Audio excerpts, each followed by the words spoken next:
Pemirsa, mengapa deklarasi kampanye damai yang digelar Oktober lalu sulit diterapkan dengan munculnya berbagai hoaks dan ujaran kebencian? Kita akan berbincang bersama Wakil Direktur Saksi Tim Kampanye Nasional Jokowi Ma'ruf, I Gusti Putu Arta, melalui sambungan telepon. Selamat malam, Pak Putu.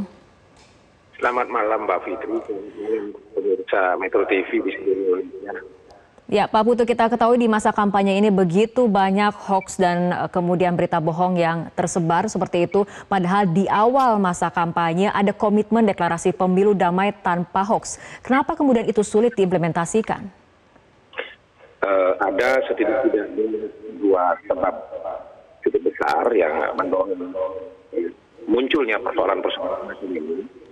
Pertama, kalau kita amati dari pemilu ke pemilu, terutama ketika saya masih menjadi anggota KPU tahun 2009, termasuk 2004, maka fungsi media sosial masih sangat rendah di masa-masa itu, sehingga ia kemudian tidak memiliki kontribusi signifikan dalam pembentukan opini publik di wilayah pemilu seperti sekarang ini. Tapi mungkin ke belakang, terutama setelah pengalaman 2014 kemarin dan berbagai pilkada, terakhir di pilkada Jakarta, para politisi, mereka yang punya kepentingan terhadap hajatan pemilu memang memahami bahwa media sosial menjadi ajang pembentuk opini yang cukup signifikan, bisa menyampaikan pesan kepada publik dengan harapan bisa mengubah pilihan mereka.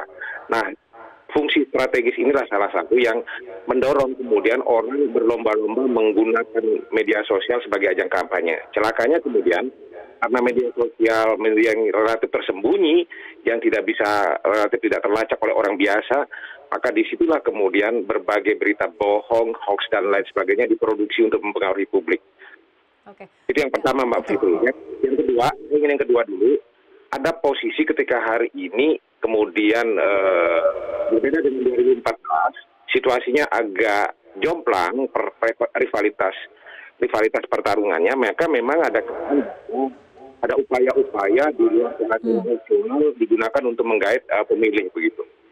Oke, Pak Putu, kalau misalnya kita lihat dari kasus terakhir mengenai kasus hoax surat suara yang tercoblos, ini salah satu tersangkanya diketahui menjadi relawan Paslon 02 meski kemudian sudah dibantah oleh BPN. Tapi dari TKN sendiri, bagaimana kemudian tim kampanye berkoordinasi kepada relawan untuk kemudian menjaga bahwa kampanye baik yang dilakukan oleh tim kampanye maupun relawan berada di koridor hukum yang benar dan dengan etika yang betul juga?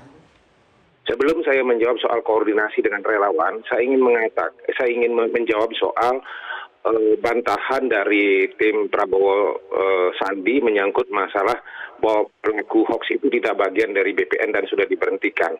Saya malah mengkritisi surat pemberhentiannya itu, Mbak.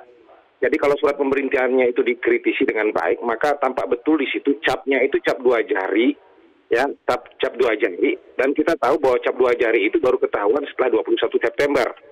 Sedangkan tanggal pemberhentiannya bulan Juli. Jadi tampak betul kalau saya cermati dari surat itu bahwa tanggal pemberhentiannya dibuat mundur bulan Juli, tetapi lupa bahwa capnya itu cap 2 jari. Yang cap 2 jari itu baru muncul adalah justru setelah pengundian nomor urut tanggal 21 September. Di situ yang saya lihat ada sisi ganjilnya bahwa tidak terlibat. Yang kedua, kalau jawaban soal bagaimana tim kampanye Jokowi Ma'ruf menyelesaikan mengkomunikasikan persoalan-persoalan itu, saya ingin mengatakan bahwa kami pertama punya data yang sangat rapi menyangkut jumlah relawan yang terlibat dalam tim kita. Yang kedua, mereka juga diikut sertakan dalam tim kampanye, salah satunya sebagai koordinator relawan. Yang ketiga, mereka punya sekretariat resmi kemudian di salah satu tempat di sini. Yang keempat, komunikasi melalui rapat-rapat reguler setiap pekan itu dilakukan dengan baik. Sehingga saya pikir ini yang ikut menjamin kondusivitas dari tim Jokowi Ma'ruf Amin berkaitan dengan fungsi relawan, begitu, Mbak. Bagaimana dengan pemantauan di media sosial? Karena penyebaran berita hoax ini viral di media sosial. Apakah juga sama-sama ikut dipantau oleh tim kampanye dan relawan atau seperti apa? Oh, benar. Jadi kita di tim kampanye Jokowi Ma'ruf Amin ada sejumlah orang yang memang diberi tugas untuk melakukan pemantauan terhadap fenomena yang ada, berita atau apapun itu, tidak hanya soal media sosial, termasuk pemberitaan di media televisi dan sebagainya. Karena itu ada semacam analisis media yang kita lakukan di tim kampanye Jokowi Ma'ruf Amin, dan inilah yang diolah kemudian di dalam rapat mingguan kita yang kemudian dialirkan sedemikian rupa kepada direktorat masing-masing. Kalau ada kemudian konten yang punya konten negatif yang punya potensi terjadi pelanggaran hukum, maka didorong kemudian kepada tim advokasi untuk menindaklanjuti.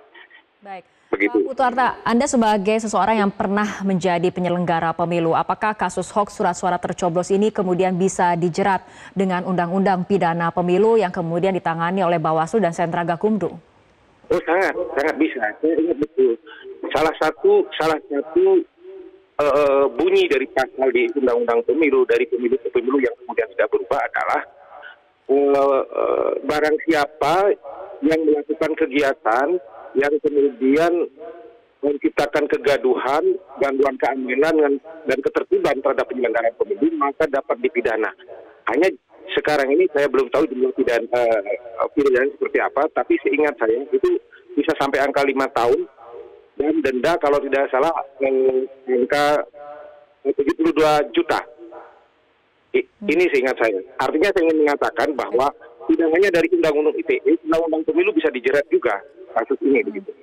Oke, baik Pak Putu, kita harapkan di 3 bulan masa tersisa menuju 17 April 2019 ini hoax bisa kemudian diminimalisir dan para paslon kemudian lebih mengedepankan adu gagasan dan juga adu ide. Terima kasih Pak Putu Arta telah bergabung sama kami dalam Prime Time News untuk malam hari.